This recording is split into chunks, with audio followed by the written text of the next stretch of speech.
Assalamualaikum dan selamat pagi murid-murid. Apa khabar semua? Baiklah, hari ini kita akan belajar mengenai kepentingan haiwan ternakan. Sebelum ini kita telah belajar jenis-jenis haiwan ternakan, sumber makanan bagi haiwan ternakan, tempat tinggal bagi haiwan ternakan. Jadi, hari ini kita akan belajar mengenai kepentingan haiwan ternakan terhadap manusia. Murid-murid tahu tak apa itu kepentingan haiwan ternakan kepada manusia? Kepentingan haiwan ternakan kepada manusia terbahagi kepada dua, iaitu sumber makanan kepada manusia dan juga sumber pendapatan kepada manusia. Apakah itu sumber makanan kepada manusia? Kenapakah manusia menternak haiwan? Salah satunya adalah untuk dijadikan sumber makanan kepada manusia. Di sini cikgu ada meletakkan contoh haiwan ternakan ayam. Ayam diternak untuk mendapatkan daging ayam dan juga telur ayam. Daging dan telur ayam akan diproses ataupun dimasak untuk dijadikan lauk. Daging dan telur ayam ini akan memberikan nutrien kepada manusia. Seterusnya ialah haiwan ternakan itik. Itik juga sama seperti ayam. Itik diternak untuk mendapatkan daging itik dan juga telur itik. Telur itik berbeza dengan telur ayam. Telur ayam kalau kita lihat tadi berwarna coklat. Telur itik pula berwarna putih. Dan telur itik pula selalu dijadikan sebagai telur masin. Seterusnya ialah haiwan ternakan lembu dan kambing. Lembu dan kambing diternak untuk mendapatkan daging dan juga susu. Daging dan susu merupakan sumber makanan kepada manusia. Daging akan dimasak untuk dijadikan lauk dan juga susu akan diproses untuk dijadikan minuman yang berkhasiat. Seterusnya ialah ikan.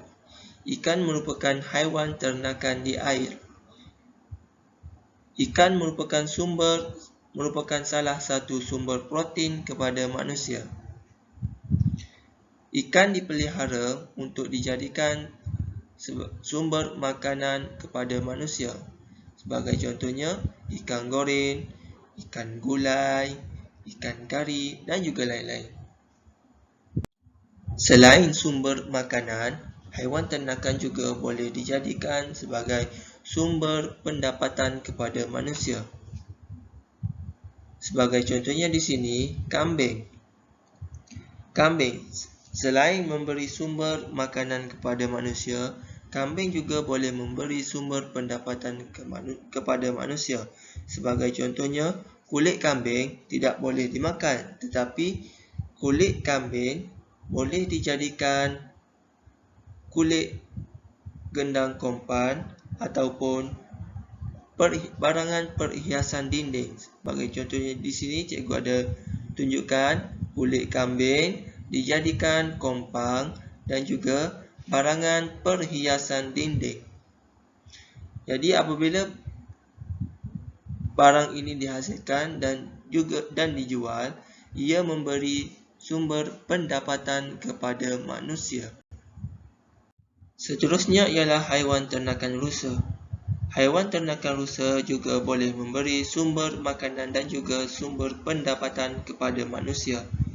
Daging rusa boleh dimakan, tetapi rusa juga boleh dijadikan sumber pendapatan dengan membuat aktiviti perlancongan.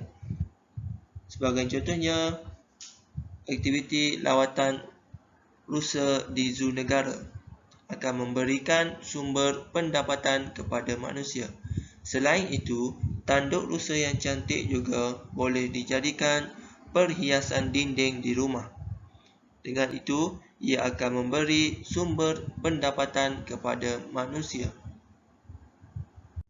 Seterusnya ialah haiwan ternakan lebah. Lebah merupakan salah satu haiwan ternakan yang berbisa. Lebah diternak untuk mendapatkan madu lebah. Madu lebah dijadikan makanan kesihatan yang akan dijual dan memberi sumber pendapatan kepada manusia. Sekian, itu sahaja daripada cikgu. Terima kasih.